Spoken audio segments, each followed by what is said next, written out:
Hello friends, ಎಲ್ರಿಗೆ ನಮಸ್ಕಾರ. ಮಣಿಪಾಲ್ ಕಿಚನ್ಗೆ ನಿಮಗೆಲ್ಲ ಅದಕ್ಕೆ ಸ್ವಾಗತ.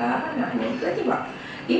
ಇವತ್ತು ನಾನು ನಿಮಗೆ ಒಳ್ಳೆ ಒಂದು ಲಿಂಬೆಹಣ್ಣಿನ ಉಪ್ಪಿನಕಾಯಿ ರೆಸಿಪಿನ ತೊಗೊಂಡಿದ್ದೀನಿ. 4 ರಿಂದ 5 ವರ್ಷದ ತನಕ ಹಾಳಾಗೋದಿಲ್ಲ.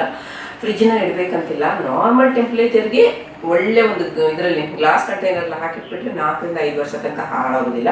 ಎಷ್ಟು ಬೇಕೋ ಅಷ್ಟು ತೆಗೆದಿಟ್ಬಿಟ್ಟು ಉಳಿದಿದ್ದನ್ನು ಹಾಗೆ ಇಟ್ಟರೆ ಇದನ್ನು ಯೂಸ್ ಮಾಡ್ಕೋಬೋದು. ಹಾಗೆ ಇದರಲ್ಲಿ ನಾನು ಏನು ಮಾಡಿದ್ದೀನಿ ಅಂತಂದರೆ, ಮೆಣಸಿನ ಪುಡಿನ ನಾನೇ ಮಾಡಿಸಿದ್ದು.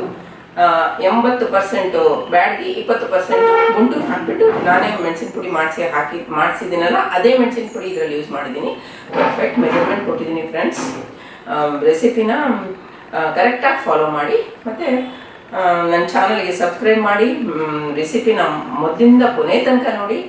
ಹಾಗೆ ಈ ಲಿಂಕ್ನ ನಿಮ್ಮ ಫ್ರೆಂಡ್ಸ್ ಜೊತೆ, ರಿಲೇಟಿವ್ ಜೊತೆ ಶೇರ್ ಮಾಡಿ. ಈ ರೆಸಿಪಿ ಹೇಗಿದೆ ಅಂತಂದರೆ ನಿಜವಾಗ್ಲೂ ಈ ನಿಂಬೆ ಹಣ್ಣು ಮಾಡಿ ನೀವು ಎಂಜಾಯ್ ಮಾಡುವ ಹಾಗೆ ಇದೆ. ಇದು ಅಷ್ಟು ಪರ್ಫೆಕ್ಟಾಗಿ ಹಾಕಿದ್ದೀನಿ ನೋಡಿ. ನಾನು ಇದರಲ್ಲಿ 1/4 kg ನಿಂಬೆಹಣ್ಣು ಯೂಸ್ ಮಾಡಿದ್ದೀನಿ. ಈಗ ನಿಂಬೆಹಣ್ಣು ಸೀಸನು, ಮಳೆಗಾಲದ ನಿಂಬೆಹಣ್ಣು ಯೂಸ್ ಮಾಡಿದ್ರೆ ಏನಾಗುತ್ತೆ ಅಂದರೆ, ನೀರಿದ್ದಲ್ವಾ ಬೇಗ ಹಾಳಾಗುತ್ತೆ. ಈಗಿಂದು ಚಳಿಗಾಲದಲ್ವ ಒಂಥರ ಅಂದರೆ ಒಂದು 3-4 ಮಂತ್ಸಲ್ಲೇ ಆಗ್ಬಿಡತ್ತಲ್ವ ನಿಂಬೆಹಣ್ಣು. ನಮ್ಮನೇಲೆ ಗಿಡ ಇದೆ, ಎಕ್ಸಾಕ್ಟ್ಲಿ 4-4.5 ಮಂತ್ಸಲ್ಲಿ ಆಗ್ಬಿಡುತ್ತೆ. ತುಂಬ ಚೆನ್ನಾಗಿರುತ್ತೆ. ಅದರಿಂದ ಈಗ ಸಿಗುವ ನಿಂಬೆಹಣ್ಣಿಂದ ಉಪ್ಪಿನಕಾಯಿ ಮಾಡ್ಕೊಳ್ಳಿ. ಅದು ಚೆನ್ನಾಗಿ ಬಾಳಿಕೆನೂ ಬರುತ್ತೆ, ನೀರಿನ ಅಂಶ ಇದ್ದೇ ಇರೋದ್ರಿಂದ. ಒಳ್ಳೆ ಹಣ್ಣಾಗಿರೋದು ತಗೊಳ್ಳಿ, ಆವಾಗ ಚೆನ್ನಾಗಾಗುತ್ತೆ. ಮುಂದೆ ರೆಸಿಪಿನ ಪ್ರೆಸೆಂಟ್ ಮಾಡ್ತೀನಿ ಫ್ರೆಂಡ್ಸ್. ಚಾನಲ್ಗೆ ಸಪೋರ್ಟ್ ಮಾಡಿ, ಲಿಂಕ್ನ ನಿಮ್ಮ ಫ್ರೆಂಡ್ಸ್ ಜೊತೆ, ರಿಲೇಟಿವ್ಸ್ ಜೊತೆ ಶೇರ್ ಮಾಡಿ ಅಂತ ಹೇಳ್ತಾ ಮುಂದೆ ರೆಸಿಪಿನ ಪ್ರೆಸೆಂಟ್ ಮಾಡ್ತೀನಿ. ಎಲ್ಲರಿಗೆ ನಮಸ್ಕಾರ. ಎಲ್ರಿಗೆ ನಮಸ್ಕಾರ. ಮಣಿಪಾಲ್ ಕಿಚನ್ಗೆ ನಿಮಗೆಲ್ಲರ ಆಧಾರದ ಸ್ವಾಗತ. ನಾನು ಪ್ರತಿಭಾ.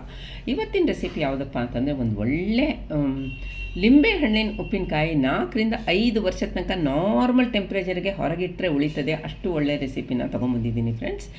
ಏನೇನು ಬೇಕು ಅಂತ ನೋಡೋಣ. ಈಗ ನಾನಿಲ್ಲಿ 6 ಲಿಂಬೆಹಣ್ಣು ಉಪಯೋಗಿಸಿದ್ದೀನಿ.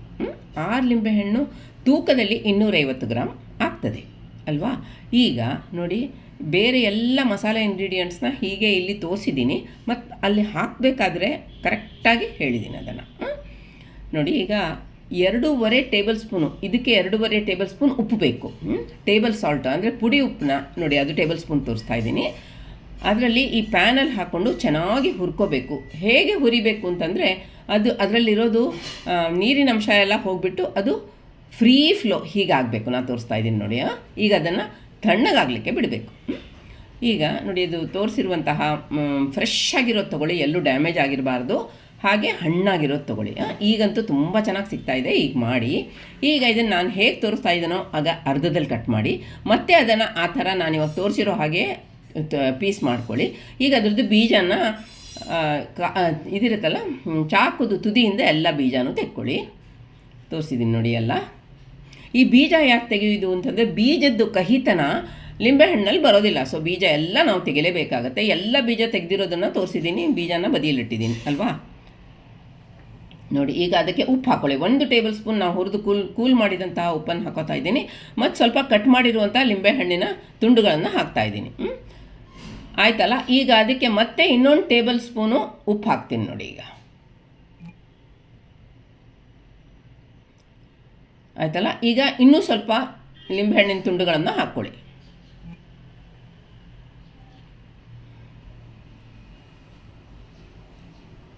ಈಗ ಉಳಿದಿರುವಂಥ ಅರ್ಧ ಟೇಬಲ್ ಸ್ಪೂನ್ ಅದನ್ನು ಹಾಕೋತಾ ಇದ್ದೀನಿ ನೋಡಿ. ಅರ್ಧ ಟೇಬಲ್ ಸ್ಪೂನ್ ಇದೆ, ಕರೆಕ್ಟಾಗಿ 2.5 ಟೇಬಲ್ ಸ್ಪೂನ್ ಉಪ್ಪು. ಈ ಬಾಟ್ಲಿಯಲ್ಲಿ 6 ಲಿಂಬೆಹಣ್ಣಿದು 1/4 kg ಉಪ್ಪಿನಕಾಯಿ ಮಾಡೋಕ್ಕೆ ಉಪಯೋಗಿಸಿದ್ದೀನಿ. ಈಗ ಚೆನ್ನಾಗಿ ಶೇಕ್ ಮಾಡ್ಕೊಳ್ಳಿ. ಇದನ್ನು 2 ರಿಂದ 3 ದಿವಸಕ್ಕೊಂದ್ಸತಿ ಈಗ ಶೇಕ್ ಮಾಡ್ಕೋಬೇಕು. ಆವಾಗ ಅದರದ್ದು ಲಿಕ್ವಿಡ್ ಎಲ್ಲ ಬಿಟ್ಬಿಟ್ಟು ಚೆನ್ನಾಗಿ ಇದಾಗಿ ಬರುತ್ತೆ, ಸೇರಿ ಬರುತ್ತೆ. ಈಗ ಇನ್ನೊಂದು ಲಿಂಬೆಹಣ್ಣನ್ನು ಕಟ್ ಮಾಡ್ಕೊಳ್ಳಿ. ಅದರದ್ದು ಕೂಡ ಬೀಜ ತೆಕ್ಕೊಳ್ಳಿ.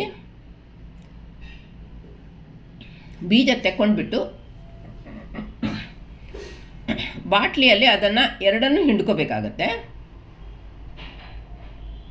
2 ಪೀಸ್ನು ನೋಡಿ ಹಿಂಡ್ಕೊಂಡಿದ್ದೀನಿ ಚೆನ್ನಾಗಿ. ಇದು ಯಾಕೆ ಹಿಂಡೋದು ಅಂತಂದರೆ, ಈ ರಸ ಬಿದ್ದಿದ್ದರಿಂದ ಬೇಗ ಫರ್ಮೆಂಟೇಷನ್ ಆಗಲಿಕ್ಕೆ ಹೆಲ್ಪ್ ಮಾಡುತ್ತೆ. ಅಂದರೆ ಚೆನ್ನಾಗಿ ತಾಗೋಕ್ಕೆ ಇನ್ನೂ ರಸ ಬಿಟ್ಬಿಟ್ಟು ಅದು ಹೆಲ್ಪ್ ಮಾಡುತ್ತೆ. ಸೊ 10 ದಿವಸ ಅದನ್ನು ಉಪ್ಪಲ್ಲಿರಕ್ಕೆ ಬಿಡಬೇಕು.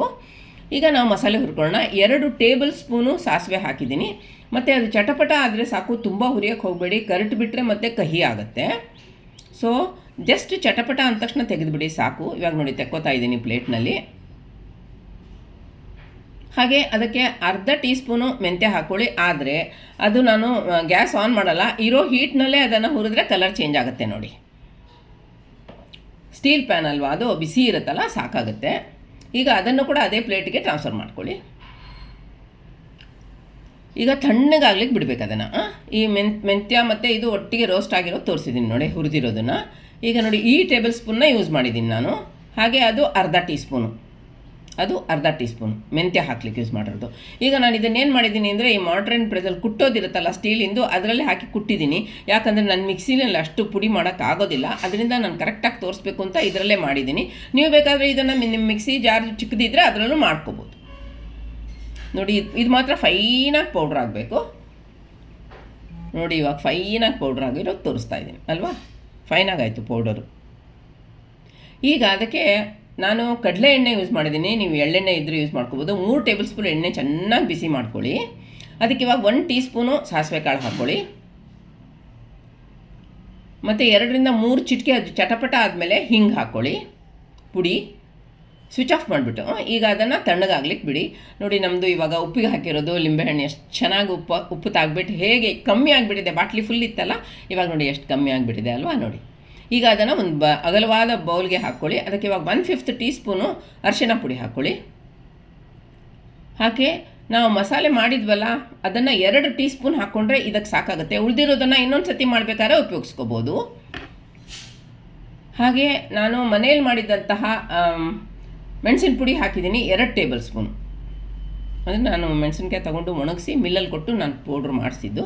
2 ಟೇಬಲ್ ಸ್ಪೂನ್ ಹಾಕಿದ್ದೀನಿ. ಪರ್ಫೆಕ್ಟಾಗಿ ಆಗುತ್ತೆ ಫ್ರೆಂಡ್ಸ್, ಜಾಸ್ತಿ ಹಾಕಬೇಕಂತಿಲ್ಲ. ಅಕಸ್ಮಾತ್ ನಿಮಗೇನಾದರೂ ಬೇಕು ಅಂತಾದರೆ ನೋಡಿ ಆಮೇಲೂ ಹಾಕ್ಕೋಬೋದು ನೀವು. ಇದನ್ನು 1 ಗಂಟೆ ತನಕ ಈಗ ಮಿಕ್ಸ್ ಮಾಡಿದ್ಮೇಲೆ ಅದನ್ನು ಹಾಗೇ ಬಿಡಬೇಕು. ನೋಡಿ ಎಷ್ಟು ಚೆನ್ನಾಗಾಗಿದೆ, ಎಷ್ಟು ಚೆನ್ನಾಗಿ ಮಿಕ್ಸ್ ಆಗಿ ಬಂದಿದೆ ಅಲ್ವಾ.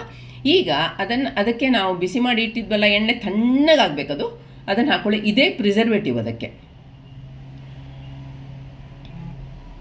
ಇವಾಗ ನೋಡಿ, ಒಳ್ಳೆ ಜಂಟ್ಲಾಗಿ ಮಿಕ್ಸ್ ಕೊಡಿ. ಯಾಕಂದರೆ ಲಿಂಬೆಹಣ್ಣೆಲ್ಲ ಚೆನ್ನಾಗಿ ತಾಗ್ಬಿಟ್ಟು ಮೆದುವಾಗಿದೆ ಅಲ್ವಾ, ನಾವು ರಫಾಗಿ ಮಾಡಬಾರ್ದು, ಸ್ವಲ್ಪ ಮೆದುವಾಗಿ ಮಿಕ್ಸ್ ಮಾಡ್ಕೋಬೇಕು. ಈಗ ರೆಡಿ ಆಯಿತು, ಲಿಂಬೆಹಣ್ಣಿಂದು ಉಪ್ಪಿನಕಾಯಿ ರೆಡಿ ಆಯಿತು. 4ರಿಂದ 5 ವರ್ಷದ ತನಕ ನಾರ್ಮಲ್ ಟೆಂಪ್ರೇಚರ್ ಇಟ್ಟು ಹಾಳಾಗೋದಿಲ್ಲ ಫ್ರೆಂಡ್ಸ್. ನೋಡಿ, ಇವಾಗ ಲಿಡ್ ಕ್ಲೋಸ್ ಮಾಡಿಬಿಟ್ಟು ಒಂದು ಗಂಟೆ ತನಕ ಹಾಗೆ ಬಿಡೋಣ. ಆಮೇಲಿಂದ ನಾವು ಬಾಟ್ಲಿಲಿ ಗ್ಲಾಸ್ ಬಾಟ್ಲಿನಲ್ಲೇ ಹಾಕ್ಕೊಳ್ಳಿ. ಯಾವತ್ತೂ ಉಪ್ಪಿನಕಾಯಿ ಎಲ್ಲ ಪ್ಲಾಸ್ಟಿಕ್ ಬಾಟ್ಲಿನಲ್ಲಿ ಹಾಕಬಾರ್ದು, ಯಾಕಂದರೆ ರಿಯಾಕ್ಷನ್ ಆಗುತ್ತೆ ಅಂತ ಹೇಳ್ತಾರೆ. ಸೊ ನಾನಂತೂ ಗ್ಲಾಸ್ ಬಾಟ್ಲಿನಲ್ಲೇ ಹಾಕಿಡೋದು. ಎಲ್ಲ ಹಾಕಿ ಇಡಿ, ಏರ್ ಟೈಟ್ ಇದರಲ್ಲಿ ಕಂಟೈನರಲ್ಲಿ ಹಾಕಿಟ್ರೆ, ನಾನು ಹೇಳಿದ್ನಲ್ಲ 4ರಿಂದ 5 ವರ್ಷ ತನಕ ಏನೂ ಪ್ರಾಬ್ಲಮ್ ಇಲ್ಲ. ಏನು ಅಂತಂದರೆ ನೀವು ಒಣ ಸ್ಪೂನ್ ಯೂಸ್ ಮಾಡಬೇಕು. ನೋಡಿ ಎಷ್ಟು ಚೆನ್ನಾಗಾಗಿದೆ, ತೋರಿಸ್ತಾ ಇದ್ದೀನಿ. ಒಳ್ಳೊಳ್ಳೆ ರೆಸಿಪಿ ಜೊತೆ ಬರ್ತೀನಿ ಫ್ರೆಂಡ್ಸ್. ವಿಡಿಯೋನ ಮೊದಲಿಂದ ಕೊನೆ ತನಕ ನೋಡಿ, ಚಾನಲ್ಗೆ ಸಪೋರ್ಟ್ ಮಾಡಿ, ಸಬ್ಸ್ಕ್ರೈಬ್ ಮಾಡಿ. ಈ ಲಿಂಕ್ನ ನಿಮ್ಮ ಫ್ರೆಂಡ್ಸ್ ಜೊತೆ, ರಿಲೇಟಿವ್ಸ್ ಜೊತೆ ಶೇರ್ ಮಾಡಿ ಅಂತ ಹೇಳಿಬಿಟ್ಟು ನೆಕ್ಸ್ಟ್ ರೆಸಿಪಿ ಹಾಕುವ ತನಕ ಎಲ್ಲರಿಗೂ ಧನ್ಯವಾದಗಳು.